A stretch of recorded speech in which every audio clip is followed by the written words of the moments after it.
हम यहाँ पर जो कि अमृत सरोवर है, ग्राम प्रधान वर्तमान और पूर्व से जानते हैं यहाँ की महत्ता और यहाँ जो कुछ हुआ आज की तारीख में सांसद बिरलाल के द्वारा उस ग्राम प्रधान गुजरौलिया खालसा के साथ सांसद बिरलाल के भाई नंदलाल पूर्व प्रधान जो कि पूर्व प्रधान है, यहाँ से जुड़ी यादों को और इसके साथ साथ यहाँ जो कुछ हुआ है उसके बारे में जानते हैं। हाँ बताइए, यहाँ पे आज सांसद जी आए बिरलाल जी, उन्होंने अमृत सरोवर का उद्घाटन किया और भी कार्यों को उन्होंने उद्घाटन किया। क्या है रूपरेखा, बताइए कैसे क्या? साहब, पहले मैं आदर्श तालाब बताना चाहूँगा कि यह एक आदर्श तालाब है। आदर्श तालाब का स्वरूप क्या होता है? एक आदर्श तालाब का सुनिए सच्चा मूल, ऊंच बांध आवागमन जल का हो अनुकूल, जल का हो अनुकूल, जाली हो छोटी पानी, करे नहीं स्पर्श किसी फैक्ट्री का पानी। कहते कवि नंदलाल, सालों हो जल का आशय, ट्यूबवेल या नहर हो पास वही आदर्श जलाशय। यानी आपका भी है एक अपनी पहचान कवि के रूप में आपने दिया। हाँ, कविता के माध्यम से। किसानों के बीच में छोटा सा हूँ, किसान नाम है नंदलाल, पेशा खेती ही करते हैं। जिला है सिद्धार्थनगर, तहसील सोहरतगढ़, पत्रालय चिड़िया गुजरौलिया में रहते हैं। जन्मे यहीं श्री ब्रजलाल सांसद, हिंद में रुतबा बुलंद नाम हेत मरते हैं। उन्हीं का भाई जनप्रतिनिधि समाज सेवक हूँ, लेकिन स्नेह से प्रधान से भी कहते हैं।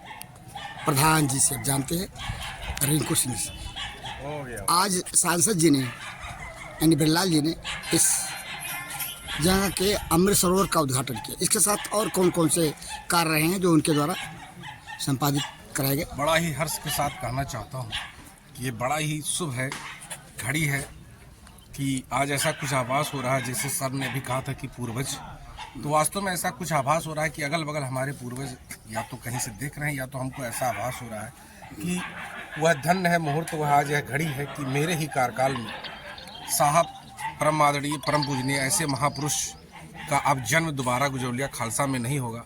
मैं तो ऐसे बुलंदियों पे देखना चाहता हूँ कि भारत के मानचित्र पर मेरा यह ग्राम पंचायत गुजरौलिया खालसा पहुँचे और देश के वो प्रथम नागरिक हों। यह तालाब उन्होंने अपने बचपन की यादों को जुड़ी हुई थी, जो इस तालाब को अमृत सरोवर माननीय नरेंद्र मोदी जी के सपने को साकार करते हुए आज हमारे माननीय सांसद हैं। और मेरा भी स्नेह रहा उस तालाब से जुड़ा हुआ, जो कि इतना लंबा अपना बजट दे करके और इस गांव का जीर्णोद्धार किया है। यह बड़की पोखरा के नाम से जाना जाता था।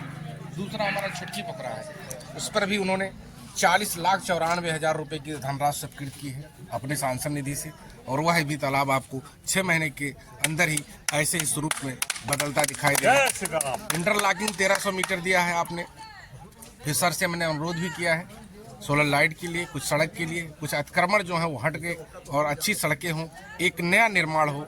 मेरा यही कहने का मतलब, सर बार बार हमसे कहते हैं कुछ ऐसा करो कि नालियाँ सड़क तो सब बनवाते हैं, लेकिन कुछ ऐसा बनाया जाए, कुछ ऐसा प्राकृतिक वातावरण को संरक्षित किया जाए जिससे हमारा यह जो वातावरण हो सुदृढ़ हो और स्वच्छ हो।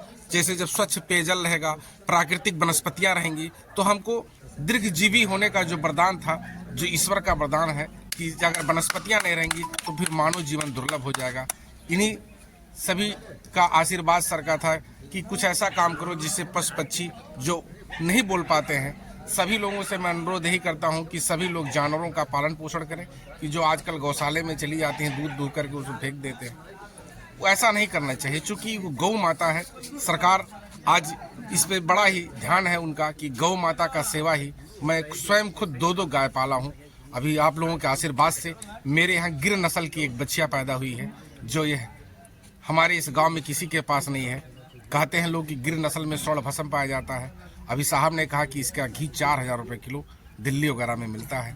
तो आशीर्वाद रहा कि ऐसे ही नस्ल का पैदा हुए, और गांव के इस चौमुखी विकास के लिए सबसे पहले मैं श्रेय देना चाहता हूं परम पूजनीय परम आदरणीय हमारे राज्यसभा सांसद जी, जो उन्हीं को जाता है। मैं उनका छोटा अनुज और उनके चरण को पखाड़ते हुए और उन्हीं का आशीर्वाद प्रदान करना चाहता हूँ कि हमेशा सदैव उनके चरणों में मैं बना रहूँ और उनकी संध मेरे ऊपर बना रहे। आपने जो सुना गुजरौलिया खालसा के पूर्व ग्राम प्रधान नंदलाल जी को वर्तमान ग्राम प्रधान रिंकू सिंह, इस बात की पूरी उम्मीद करते हैं कि सांसद बिरलाल जी के अथक प्रयास से गुजरौलिया खालसा न सिर्फ जनपद सिद्धार्थनगर, न सिर्फ उत्तर प्रदेश, बल्कि आने वाले दिनों में समूचे देश में विकसित ग्राम सभा के रूप में अपना नाम रोशन करेगा। इसी उम्मीद के साथ भंडापुर के लिए जनपद सिद्धार्थनगर के शोहरतगढ़ विकासखंड क्षेत्र अंतर्गत स्थित गुजरौलिया खालसा में पीपाल